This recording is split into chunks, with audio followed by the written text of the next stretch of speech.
Welcome to Let's Talk About It Tuesday. I'm Georgette. I am the mom. And I'm TJ. I'm the son.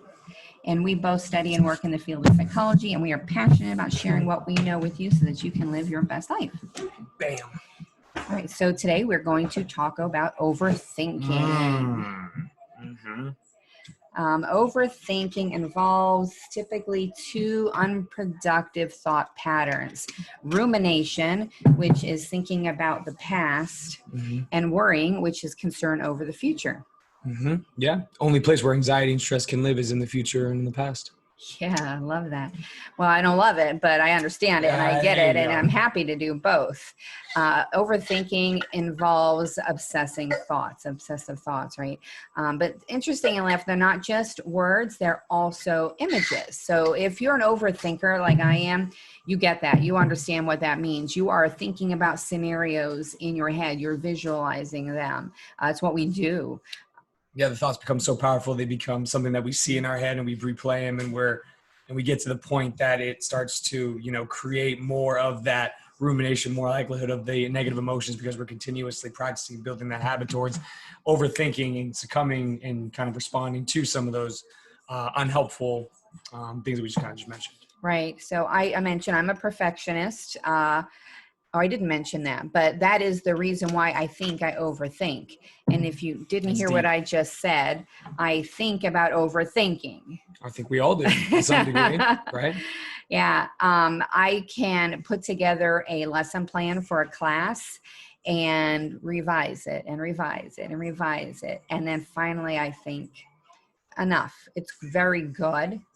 It's as good as it's going to get today, but I still think about it in my head. I tweak it in my head. I think about it, and I'm passionate. That's the issue. I'm a perfectionist and I'm passionate, so I can't turn it off. And trying to strive for it to be as great as it possibly can, that is going to be something that doesn't lead you to happiness, because there's always going to be something that you can latch on to that says this is going to make it better, right? So it's identifying that, realizing the fact that your brain is going to want perfection, but you have to be able to consciously create and identify boundaries in order to just make it as good as possible, because once again, we're going to want that perfection very instinctually. And as you mentioned, it almost becomes a vicious cycle. It can lead to, mental health problems, which encourages rumination, which, perpetuates the problem. The more you go through it, the more you're building that emotional baseline towards it and just improving it more and more and more. Those long-term thoughts and short-term thoughts are becoming more so hardwired and more instinctual. Your body's reaction to it from that negative emotion, as far as like we talk about the autonomic nervous system, right? Your heart rate, your body, your blood vessels, all that stuff. So it's knowing that is something that is a habit that continues to build. You have to learn where you do that, set the boundaries, work on dimming down the body, and also introducing these other thoughts in order to help you not overthink. Right. Because your brain's not going to automatically do it on its own. Right. You mentioned it's anxiety inducing, which is true. One of the difficulties you can have if you're an overthinker is you have trouble with decisions. Of course. You avoid certain work or certain situations. You tend to procrastinate. Procrastination, number one sign of overthinking, number one sign of you not having a whole lot of belief in yourself. Right. There's an expression, paralysis by analysis. Paralysis by analysis. Yeah, yes, that's ma'am. kind of what happens. And I highly suspect that most of my students who don't turn in their work are not turning in for this exact very reason. Well, it's very nice of you to give them that benefit of the doubt. That is generous to say the least. My goodness. Don't crush my dreams. That is a corrective thought pattern that you have found to be more rational than overthinking about why they may not be answering your questions or your forms. Boom. Application, baby. Those of you or those of us who are overthinkers probably see it, at least for me, I see it manifest itself unhealthily in sleep. When I go to bed at night, that is when my brain seems to turn into high gear. Yeah. I oftentimes sleep with the TV on so that my brain is focusing on something other than what is in my head. Which is increasing the theta waves in your brain, making it more likely for you to overthink during a time when you really shouldn't be, when you're completely unconscious. We've had this conversation. Yeah. We've thought about this. We've talked about this. Are you an overthinker? No? Okay, I'm going to ask you some questions then, and then you tell me if you've changed your mind about that. Uh-oh. Uh-oh, I didn't know this was coming. No, we didn't. Wow. Actually, All right. I didn't, though. You find meaning in everything. Yeah, you got to find a purpose and a value in everything. Yeah. Brushing your teeth is going to get you to whatever your ultimate goal is, something little and silly like that. So boom, yes, meaning in everything. You think more than you do. Do I think more than I do? You tell me. What do you think? I don't know. It might be. I think you're evenly balanced. I think I do more than, I think I'm more the person that won't overthink it. I think I'll do something. Yes, I would agree with that. I think most people would agree with that. Yes, I would. I think that's a fair assessment. You get excited when you finally figure something out. Oh my God. Who doesn't? Yeah, that's a silly question. That's a stupid. Then you're all overthinkers. Sorry. Right. You're screwed. You find it difficult to let things go. Oh no. Yeah, I don't think I have much of a problem with this. Although I do have items on my to-do list that I probably just should take off my to-do list. So maybe I'm lying. You're patient. Much more so than I used to be. I don't know if it's perfect, but I would say my patience is definitely growing. See, now I wouldn't describe myself as patient, but I can say I wouldn't either. that I like. Oh, wow. Okay, we're going there. Don't overthink that. But I can't. Yeah. I can say that I like to process everything. Like I like to, don't just spring information on me and ask me for my comments. I need to absorb it. I need to process it. Sometimes I'll process it out loud with you. I mean, if you want response, you're going to have to walk it through, walk through my brain process with me. Sometimes I prefer it actually emailed to me. But I'll be honest, I think that many people actually give me ideas or present ideas to me so that I can help them process through it. Yeah. I mean, that's the best. That's one of the best things all these things, all these traumas or all these things that we're having a hard time getting through or overthinking is simply because you're not processing it with somebody else. You're not processing it out loud. You're not processing it from a written format in order to get more cognitive stimulation, in order to dim down your emotional or your limbic system when you are trying to find a way to not overthink anymore. So I don't know where I was going with that short-term memory, but yeah, you're welcome for that information, I think. You like to get your ducks in a row. Yeah, that's me. I like to organize things. I'm not a big organizer. If you ever see my office or anything else, I don't think I'm a big organizer. Yeah. You always seek out new information. Yeah. Yes. I get bored if I need it. It's terrible. Unless it's Criminal Minds, then we'll watch the same information over and over and over again. Oh, we apply it differently. Oh yeah. Oh yeah, for sure. Okay. You want to know the why? I want to know all the whys, baby. Why? Yeah. Why? Yeah. Why? You want to get everything right. Of course. But I don't necessarily beat myself up as much as I used to in terms of when I don't get it right, coming down on myself, which is another thing that we automatically do, really come down on ourselves when that happens. You dread one-word responses. Like if you're talking to somebody. Yeah, well, I don't dread it because I'll just ask a question that will make them uncomfortable because I don't know what else to say, but I don't dread it. It's just, come on, give me more than one word. I don't ask one word. That's funny because I'm like, my response is automatically in my head. I'm like, give me more. Don't make me work this hard. Really, don't. It's kind of like what you just said. Just be prepared. If you give me one word answers, you're going to get some weird questions, right? How'd you spend a lot of your time in sophomore year of high school? What was the first time you did a somersault? You're going to get some weird questions if you don't give me something. You assume others know what you're thinking. I do this a lot. Oh, not anymore. No way. It's impossible. No, I don't assume people know what I'm thinking. I don't even know what I'm thinking most of the time. At work, I will walk into somebody's office and continue the conversation in my head, assuming they've been there the whole time. Yeah. Or that's when you'll be passive aggressive because, they must be noticing this. Let me tell you, no, they freaking don't. They're so busy worrying about what they're being passive aggressive towards or their things that they're probably by all means missing it. You've got to be straightforward because you're going to overthink. Passive aggressiveness is just overthinking. You're overthinking the outcome if you be genuinely authentic and you refuse to do the hard work, right? So you have to, not overthink these things and say, I have to do these things for myself. Screw what their responses are going to be, but let's go and see what it's going to be. Okay. You're a lover of lists? No. Well, yeah. No.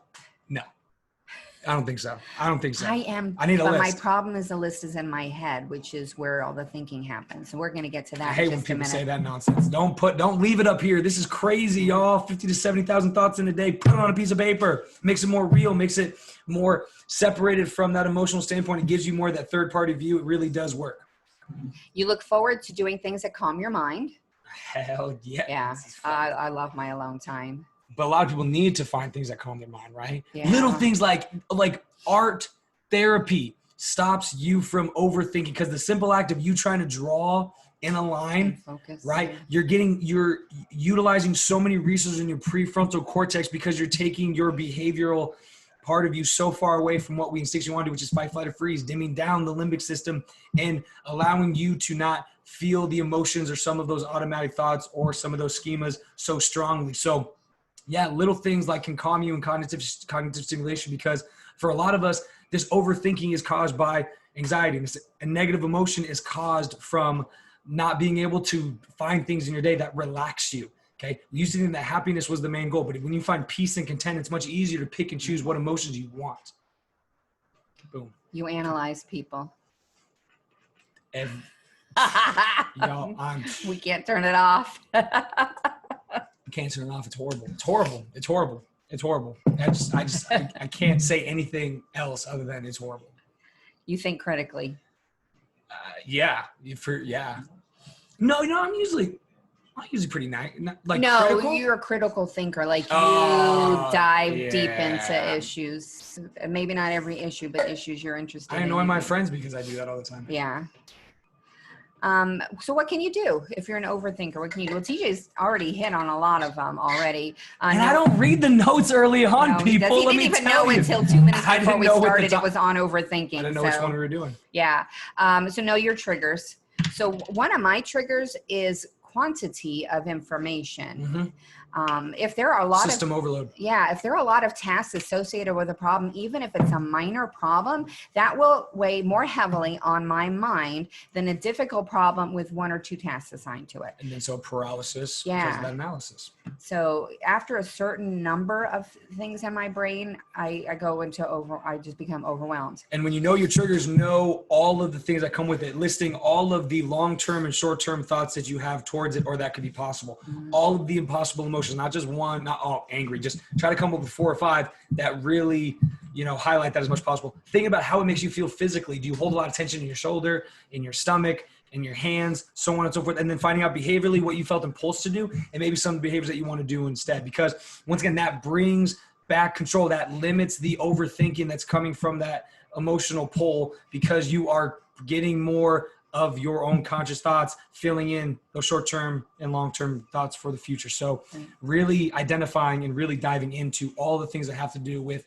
what really triggers you, because we tend to hide away from those types of things and it gets worse. And it may sound funny to say to pay attention to what you're thinking about, because you think if you're an overthinker, you're always thinking. Boy, how many times can you say think in a sentence? But we don't often pay attention to that. Like maybe pay attention to the fact that, okay, it's been 20 minutes. I've been thinking about the same thing. Enough's enough. You should really pay attention to what you're thinking as soon as the stressor is brought to you. So if I'm like, think of a stressor, boom, pops up. What were your first 3 or 4 automatic thoughts that came along with it?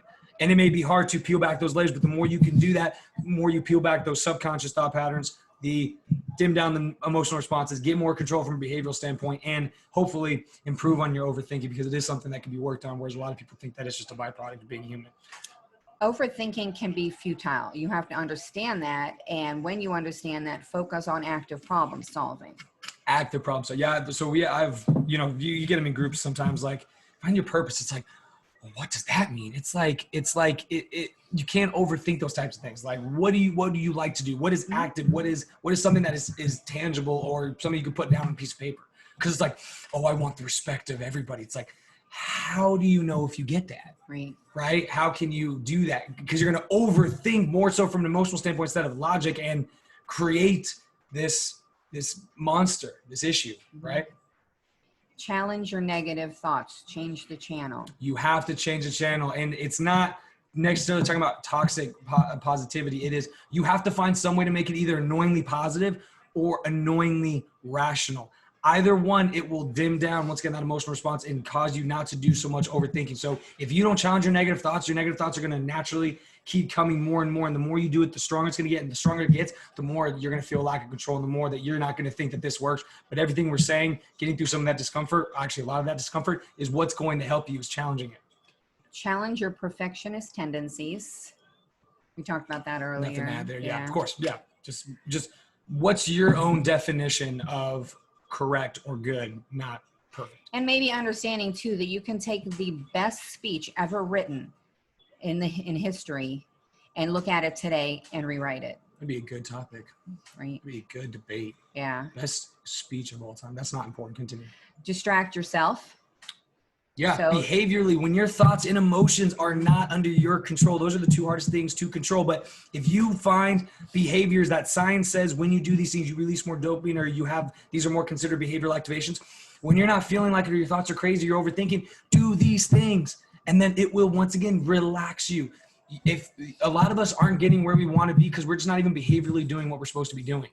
Right? So once again, what are some things that can distract yourself? What are some positive behaviors? Because that's going to be so much easier to control than your thoughts and emotions. But the more you do, more conscious behaviors, more purposeful behaviors, the easier it's going to be to feel more safe and then be more open and receptive as far as thought patterns are concerned. Forgive yourself. Have empathy. Consciously have to give yourself this, because this is not something you're going to give by yourself. I love myself regardless of what I'm overthinking. I can do all this. I can do this. And it sounds silly, but the more you do it, 92% of your thoughts are most likely repeats from yesterday. The more that you add to this new normal, your brain will shift to whatever this new normal is. So just identify what you'd like to hear from your brain and realize that the more you talk about it, practice makes permanent, and you're going to be able to get to the point that it's most likely going to be there, even in the subconscious thought pattern. We were playing trivia yesterday at Half Moon, which is a local favorite hangout of ours. And we won. But I found myself suffering from overthinking with one question in two different ways. So the first question I knew the answer to. I knew the answer to. It came to my mind immediately. Somebody questioned it and I overthought it. I kept thinking and thinking and thinking, changed my answer. So there's the overthinking, the worry part, right? I didn't want to let my team down, so I worried about it. And then what happens is I let my team down because I did not trust my own instincts. So then I ruminated over it because I was upset I let my team down, right? Which ruined your chances to help out in the future. Right. So still dim down. So you have to forgive yourself and trust yourself. And at the end of the game, I realized I made a really good contribution to the game. And I also realized something else. Like my granddaughter came to visit while we were playing, and I got distracted by her, which prevented me from overthinking. And bam, I was on fire after that. I went with my gut. I knew the answers. A lot of times it's just focusing your attention elsewhere. Your neurons only have so much that they can take in every so on second. So if you focus in and find positive things in order to distract yourself with or connect with, for lack of a better word, you're going to find more of a disconnection to some of those overthinking tendencies. Talk to someone else about an issue to get a different perspective. Sometimes we need just a reality check. This is what I took away from that meeting. Is that what you got?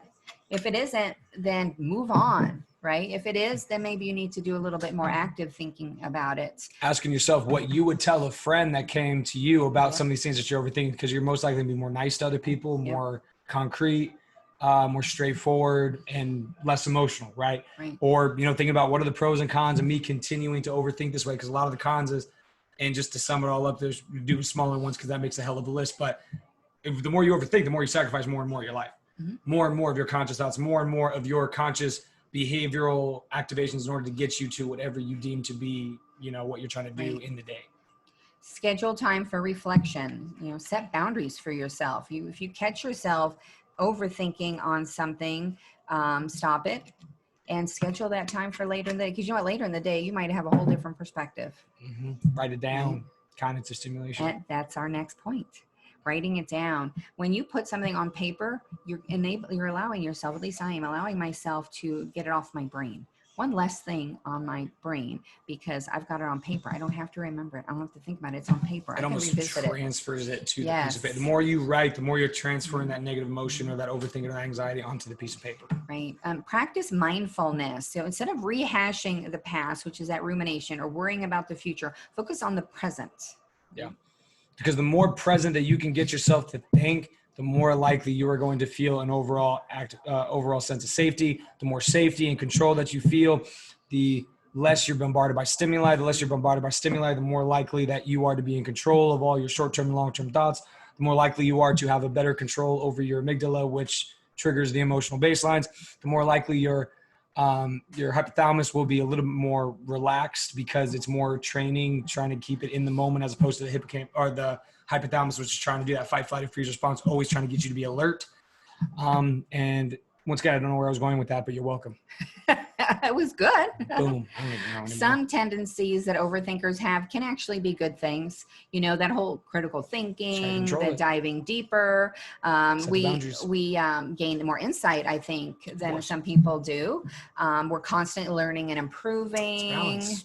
We tend to be prepared. Like if you're an overthinker, you probably have everything in your purse that somebody might ever need. You know, somebody have a Band-Aid? Oh yeah, got one. Somebody have Advil? Got it. You know, we manage our time well and we're rarely late, but just like TJ said, it is about balance. So if you are an overthinker, this week we want you to try and find a healthy balance of things to think about. Incorporate some of the strategies we've given you without thinking too hard on it. All right, so have a great week and we will talk to you next Let's Talk About It Tuesday. And here's my mouse. Oliver took it.